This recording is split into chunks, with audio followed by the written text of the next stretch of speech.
Thank you, and thank you for coming tonight to the presentation. It's really good to see you all here, and it's nice that we can all be together and talk about this, what I think is a really important subject. So did you know that 95% of mums want to punch a wall before 10 a.m? Now, I just made that statistic up. There's actually, but it's believable, right? It's believable to think that a mum might get so cross that by 10 a.m. they want to punch a wall. But in reality, there's not actually that much meaningful research around motherhood and anger and rage. I believe that maybe this is because maternal anger and mummy rage remains a taboo subject, a confrontational subject, and therefore a subject that's still remaining in the shadows of motherhood. And I think it's important that we bring the subject into light.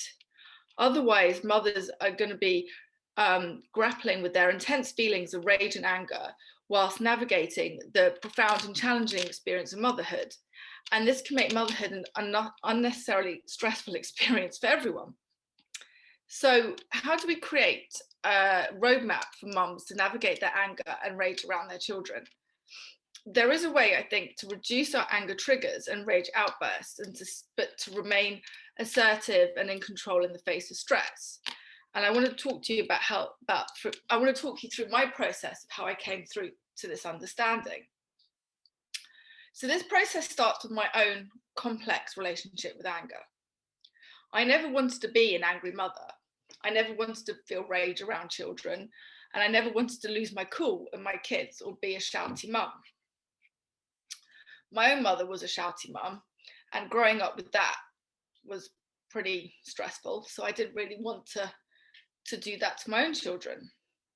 And I've always been very good at internalizing my anger and defending myself against angry feelings. So I was pretty shocked to discover that motherhood actually rendered me pretty rageful, angry, frustrated, impatient, all the qualities I felt were opposite of being a good mum. And from pregnancy onwards, this side of me just bursted out. I was just uncomfortable and nauseous. And I remember one day just raging in John Lewis when a mum came up to me and told me not to bother buying a bottle because breastfeeding is much better for a baby, and delivered this whole lecture about how she breastfed her two boys to the age of 2, and anyone who buys bottles are just lazy. And I actually at one point just turned around to her and told her to mind her own business. I was so frustrated when a healthcare professional just didn't take any of my fears seriously. I remember when I was in labour and I hadn't had the epidural yet, and the midwife called me a spoiled child who didn't like pain to another midwife. And after that, I was so angry, I barely spoke to her. I internally raged at the nurses who judged me for not being able to breastfeed, yet offered no support. And then when the baby was born, I raged when I was woken from a deep sleep by a crying baby once again. And I raged at people who were sleeping more than me. I raged at obnoxious noises from cartoons and plastic toys, and the constant interruptions and the perpetual laundry, and my toddler who wouldn't sleep, and my husband who did sleep, and the constant mess, and my colleagues progressing in their careers while I remained still. I raged at all of this, and I kept this inside and tried hard to be the calm, nurturing, loving mother, the grounded presence, the self-regulated mother that I wanted to be. But this was hard. This was hard because motherhood was more complex than I had realized. I remember staring at my sleeping baby in the middle of the night, grinning until my cheeks hurt. I felt so proud of him. I loved him so much. I was just excited to just be out in the world with him, and I really enjoyed his company. And I just tried my hardest. I listened to all the nursery rhymes and learned all the actions to the songs. I blended purees and researched toys of milestones and met new mum friends, and we would sit and talk about our struggles and comedy moments over coffee and banana cake. I loved my child and our relationship, and I was so proud of him. But this joyful energy was also mixed with a darker, angrier energy. And when my baby and I were connected and in a really good flow, I could handle all the stress and external judgment and lack of validation.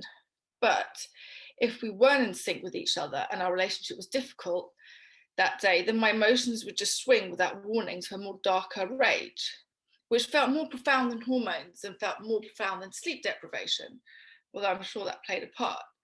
The anger felt like it was coming from a place deep inside of me, and suddenly I was invisible and didn't matter. My freedom and choices were not being respected, and my self and identity felt like they were disappearing. So when my second baby was born, the rage intensified and was harder to contain. And then the COVID-19 pandemic happened, and we were all thrown into lockdown. And what happened was the pandemic took away all my usual methods of self-care and self-soothing and left me feeling pretty like unsupported. And I was too overwhelmed to find new ways to stay calm and grounded. So instead, I just became angrier and angrier. And I just refused to make space for my anger because I didn't want to be an angry mother.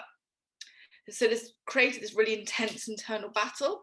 And even with all my skills and self-awareness as a therapist, I just couldn't resolve this on my own. So one night I realized that I needed a new relationship with anger, one where I could invite it in and trust it. So I started the process of writing the book. I started talking to other mothers about maternal anger and realized that this is something that resonates with many women. Many mothers are struggling with anger and rage while navigating the profound and complex experience of motherhood. And the more I spoke to mothers, the more I understood. Mothers are angry not only because parenting can be stressful and hard, but also because they need more support, more freedom, more respect, more equality and self-care. The general idea I got was that mothers are feeling invisible and powerless, disappointed and overwhelmed. And this shadow side of motherhood seems unspoken about.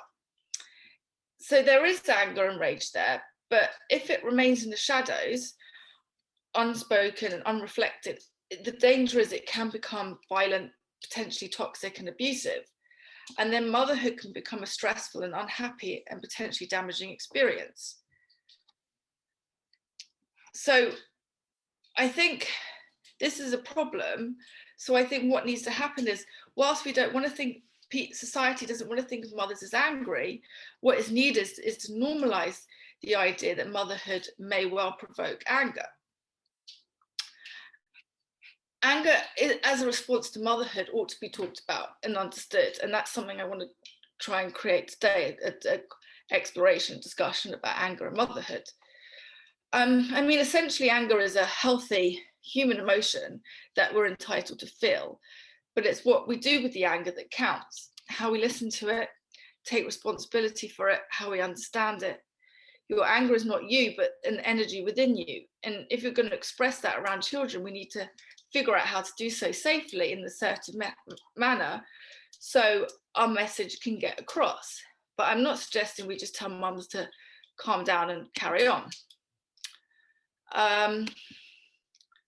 So every mother I spoke to has a story to tell about how anger manifests in their daily life as a parent. And I tried to speak to as many mums as I could. So I spoke to mums with newborns and small children. And I also spoke to mums with adult children, as I felt that what it seemed was mums with adult children had more space and time and distance, so they were able to reflect more on the experience.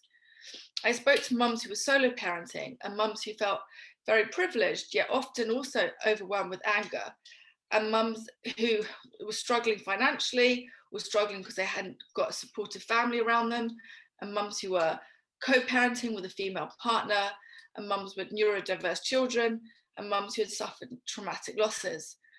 And while each of these experiences were unique, there was also a lot of common ground. And while I was researching the book, I consulted the many parenting books and mummy blogs and podcasts that were out there. And I discovered that there were two main narratives, like popular narratives around maternal anger. One is this sort of unreflected rage that gets aimed at children. Mums with a I noticed there's mums with a significant platform on social media, like mummy influencers, calling their kids an asshole or a dickhead, or talking about how they can't wait for their kids to go to bed so they can just get drunk on gin. Mums encouraging other mums to have a large glass of wine because their children have been little shits that day. And this kind of unreflected rage kind of makes me feel a bit uncomfortable. I don't think it's okay to call our children a dickhead on social media, and it would be damaging for children to see that growing up. But it seems to kind of become a bit normalized. And then there's this other narrative that I've noticed, which is more condescending in nature, of this narrative of this like good, perfect superhero mother who is always calm, always self-aware, always self-regulated and patient. And in the face of it, and if they're not all of these things, in the face of adversity, then they're probably going to screw their child up. This narrative can make any mum who's gotten angry feel guilty and perhaps ashamed of their anger, and less likely to speak about it or address what is underneath that anger. And it was this anger that I was getting caught up in during the pandemic and lockdown. I felt that none of my messy emotions had any place in motherhood. And if I expressed anything that was other than calm, nurture, loving, then I was just going to traumatize my children. And I guess the intention behind this narrative is good, but it doesn't allow for mess, and which isn't healthy or authentic. So I wanted to make space for a different narrative, and a sort of more authentic narrative, where there can be space for mess and anger and a bit of rage. A narrative where mums are given permission to reflect upon their anger and understand their anger and gain wisdom from it, and even use their anger to make any important changes in their life. Essentially, be angry, but with responsibility and self-awareness and reflection. And at the same time, understand this, that if anger does cause rupture, there are ways to repair. And in the book, it was really important to me that I put the narrative of repair on the forefront. Repair with ourselves and with our children, as I feel repair is really important because it keeps us from getting stuck in guilt and shame. So what can maternal anger look like? How does it manifest? It may take the form of shouting and swearing, throwing something, pushing, hitting. It can take the form of emotional, sexual, or physical abuse. Maternal anger can also look like constant or occasional humiliation with unkind words or dirty looks, an inability to see the child's perspective and only see their own. Maternal anger can look like withholding kindness and care. Anger can look like neglect, the silent treatment. When a mother is angry, they may handle their child a little bit too roughly, throwing their baby into the cot or grabbing their toddler's arms with too much strength so it hurts them. Maternal anger can look like shouting at your toddler for behaving like a toddler and not an adult. All these expressions of rage can be painful and harmful to your child. And as a point I'm eager to make in the book is that physical assault and abuse against your child is illegal. But the point that I'm also eager to make in the book is that maternal anger doesn't have to be this. It doesn't have to be destructive and harmful and toxic. Mothers can be angry and express their anger in a way that's assertive and contained. And sort of getting this balance right was a real big challenge for me in writing the book, because whilst I sort of was writing about maternal anger, I suddenly thought, gosh, I don't want to sound like I'm encouraging mothers to be toxic, but at the same time I don't want to. It was a tricky balance to make. I don't know if I got it right, but let's hope I did. So yeah, the message behind anger can be communicated with intention and purpose and a will to protect and parent and not harm. And parents can, and they do harness maternal anger so the relationship between mother and child isn't ruptured. But then the positive thing that happens is that there's a change in values or change of levels of safety or behavior, or a need can now be met that wasn't being met before. Maternal anger can look like a mother shouting at a child across the street without looking, the mother being so afraid of a child that she may have yelled and yelled even though the child was safe from harm. It can also, maternal anger can also look like a mother pulling their child off a sibling during a fight. Siblings fighting and children putting themselves in harm seemed a popular trigger for anger for mums, especially heightened during the pandemic when hospitals and NHS care was limited. And I think the pandemic increased fear in mums, which increased their anger. And motherhood in general presents us with some extremely challenging and stressful situations where we have to think and react on the spot. And it might not be till later that a mother may reflect and think of other ways how they could have handled the situation. And sometimes mothers already have the wisdom, but not the emotional space to react as they would prefer. And the issue is that motherhood doesn't always give women, the time to process strong emotions and tricky situations. There isn't the time to pause, take a breath and reflect on what's going on internally, externally. Motherhood can feel realistically more like relentless provocations. And when we're sleep deprived and stressed and hungry and overwhelmed, and much of what happens is a reaction, and mothers may feel quicker to anger than before they became mothers. And despite their best efforts or best intentions, mothers are still human and are vulnerable to falling into a rage in a challenging situation. So I think it's important for mums to listen to what's being said behind the rage.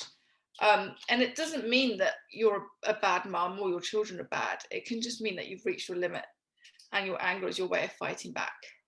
Because at the same time, children are doing what they're hardwired to do and push our boundaries when we don't really need them to be pushed. It is possible to stop the anger from spilling out into rage. And while at times it seems impossible, it is possible. And in my view, essential to find space to stop, reflect and process. And claiming that space is essential for mums to reduce angry outbursts and to control how they react. So I've got some quotes here. Hold on. Cool. Okay, so one mum said to me, what I found hard after giving birth was the lack of support. That freaked me out. I'm an immigrant here. I don't have any family here. We're on our own. It was a difficult birth. It was shocking. I was traumatized. It made me so angry and it made me feel like shit that nobody cared about me. I often felt frustrated, as tired was not a good description of how I felt. The exhaustion was so profound, and I wish there was a particular word for existing on so little sleep. I became obsessed with not sleeping more than 4 hours in a row. My son was 5 before this became a reality. I felt like I was on another planet, and it deeply affected my relationships and my health. I napped when I could, and when I look back, I wish I'd found some help. I really like this one because I can kind of relate to it. You feel constricted by having to be the primary person responsible for the whole domestic sphere. It's a role that creeps up on you. While working hard at school, it didn't occur to you that what would count when you were 38 would be keeping the house clean. You never realised that this is what life was going to be. When I look back on my time as a new mother, there was a strong feeling of, I've had enough of this. I need more space to think. There was an underlying resentment bubbling just below the surface, an unmet need underneath the anger. And at the time, I wasn't clear with exactly what it was at first. I wasn't at peace with having that need. There was a need for having a life that resembled a bit more like I had pre-child, but I knew it wasn't possible. I could see that men, by and large, were less impacted by parenthood. They were less affected by sleepless nights. They could still watch the rugby and have a job and go to the pub in the evenings. And then this mum said how she was surrounded by men keeping the job and the hobby and the social aspect. And I think she said a lot of her anger was, what is this? Here I am preparing bottles and sterilizing things and changing nappies. She felt there was a lot of accepting her role and unaccepting her role. And there was a lot of unreflected rages. I couldn't say I don't like this, let alone ask my needs being met. Felt like I was, I realised I'm swearing quite a lot in this presentation, but I was pissed off in general with the world. Now my daughter is a teenager, I recognise why I'm angry. And if it's because I'm not getting what I need as a woman, I could figure out how to get what I need. I learned to accept and embrace and value my role as a mother, making me a lot less angry. I also learned to set aside time for myself, and this made me less angry.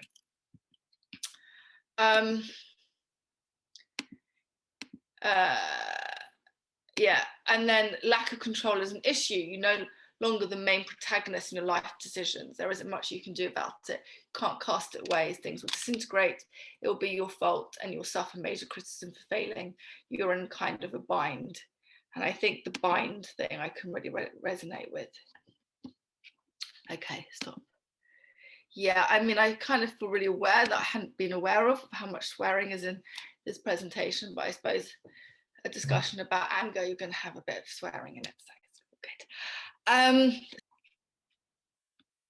So there's a lot more I can say about why mothers are angry, but I want to sort of now talk a bit about repair. So for me, giving space for repair is essential. I think that's how I kind of can deal with my own anger with my kids, if I know that I'm able to then repair afterwards.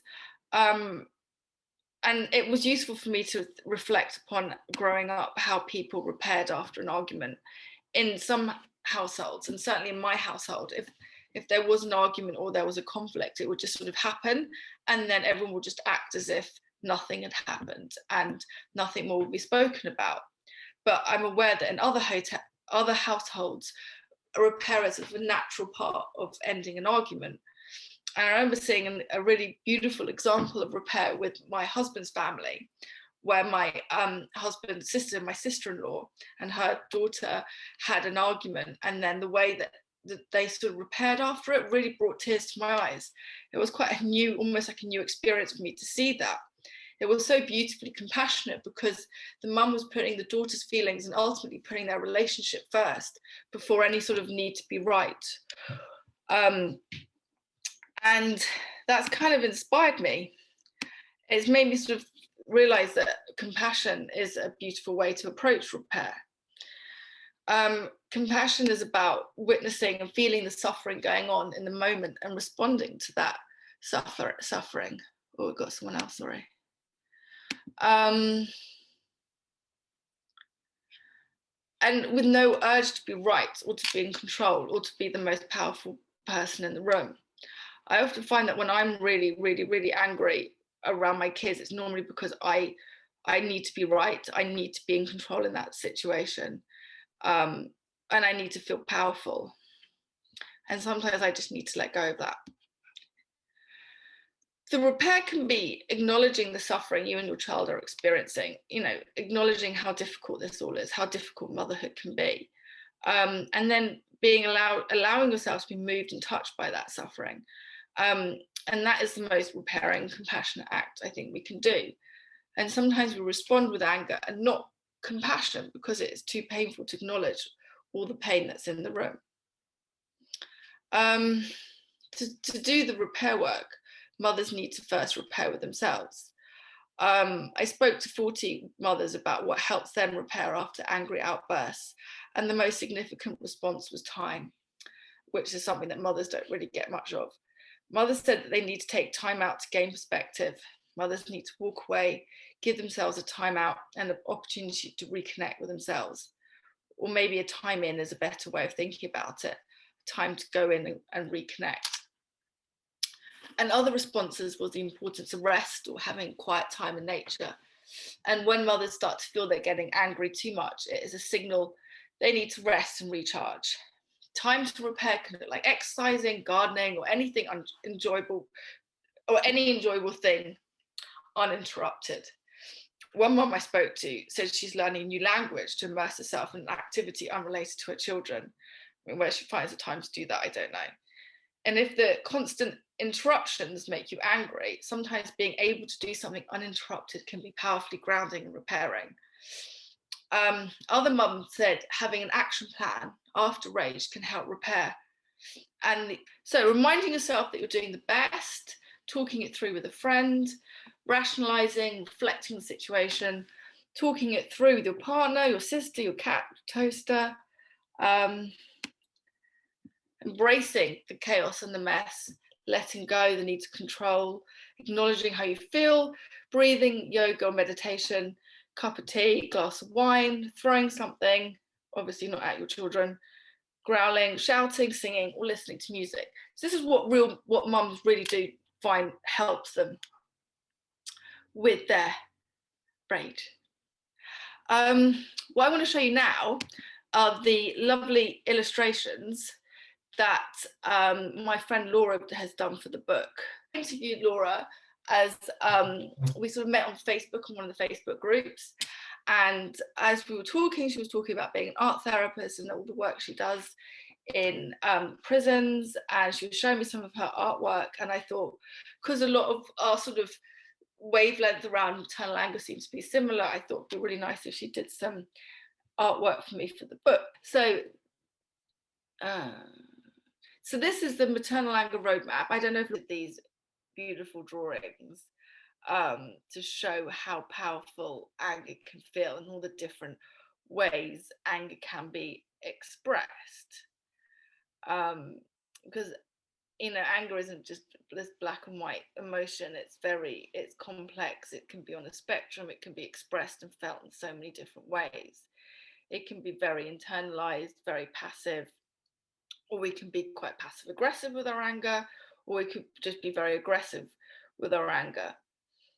So I noticed when I spoke to a lot of mums about anger, the conversation would tend to start with them saying to me, I'm not normally an angry person.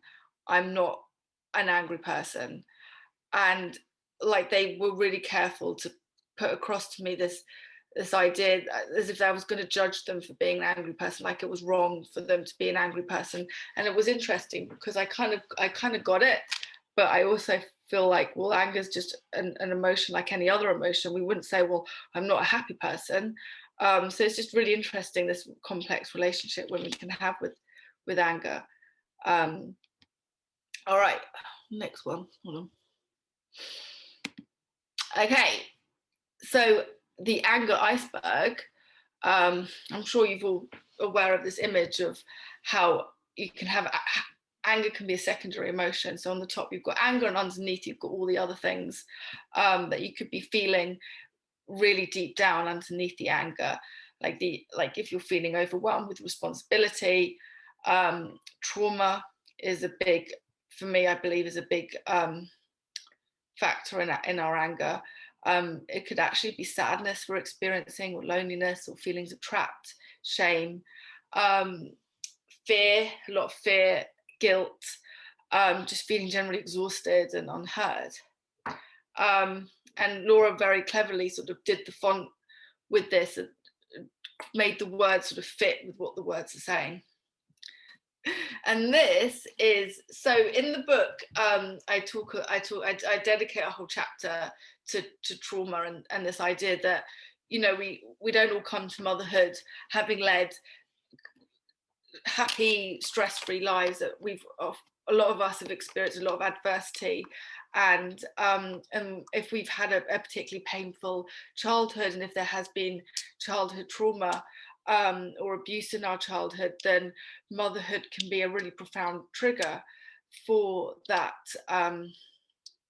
It can just really trigger a lot of the old stuff. Even if we've spent time in therapy repairing and healing and processing, it can still bring it all back. And that's something to be aware of as mums. And I think that's something that isn't really given enough airspace or given enough focus or attention, how triggering motherhood can be. And I spoke to one mum actually, and she said that she's a psychotherapist, and she said she often feels like there's 3 children in the room, 2 her children and her inner child. And I think the inner child is something that can be really should be really focused on when we talk about maternal anger, because sometimes that anger is coming from our angry inner child who could potentially be carrying a lot of trauma and a lot of heaviness from our childhood, and that heaviness can be then brought up within us when we're mothers. So we actually, Laura and I, spent a lot of time discussing and planning out the inner child drawing. It was actually quite hard, but in the end we sort of went for this. And then because in the book I've talked about trauma, I also wanted to talk about sort of grounding techniques, and create for mums just, I mean, I think, you know, grounding techniques is very big in social media land at the moment. There's a lot of posts and shares about ways we can ground ourselves, and but I think it's important for mums to just have at hand something they can do in that moment when they are feeling a bit stressed. So we created an image around grounding techniques to show that you can ground yourself in so many different ways, using your body or using sight, using smell, sound, taste, and touch. And I think it's when you're a mum and you're having a really stressful day, and you're feeling really, as I say, dysregulated or overwhelmed, or just you're losing your temper, you're losing your cool, and you try and do these things when you've really lost your cool, I don't really know how effective it's going to be. I think it's important to do these things when you're already feeling pretty grounded, pretty calm, pretty relaxed, and then just keep building on it by making sure that you're doing all these different things for yourself. That's my personal opinion. You may disagree, but anyway. And then the next image is in the book with a positive note about the value of anger and how women can really use and harness their anger to do some amazing things, because women have done and are doing. For example, women who've got behind the Me Too movement and used their anger to make awareness around sexual assault so you can use your anger to really motivate yourself to make changes in the world and make changes to your lives as well.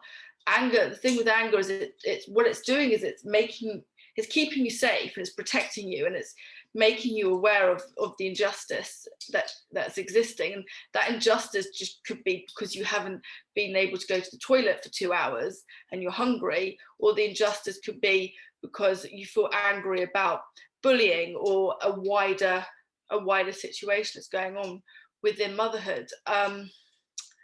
But it's when we tap into our anger and connect with it, we can then figure out what the anger is trying to tell us, and it can be telling us something really positive, and it can really motivate us to problem solve. And really, it's just keeping us alive. It's a survival. So I wanted an image to represent that. So I was like, here we go, over to you, Laura. And then this is what she came up with, which I thought was pretty powerful and clever. And I'm not saying that, you know, mums need to be superheroes, but I think that mums can be superheroes if they use their anger in that way. So there's more to sort of be inspirational than, yeah. And I think that was it for the images. So, I mean, that's really all I wanted to say and wanted to share with you about with the book. And I have found that since writing the book, I feel a lot more able to handle my own anger, and I'm more aware of when I'm going to get most angry, and if I do end up shouting, I can kind of forgive myself quicker and not get stuck in that sort of guilt. But yeah, I actually feel like, if anything, it's helped me process my anger, my maternal rage. So I hope it helps other mums out there.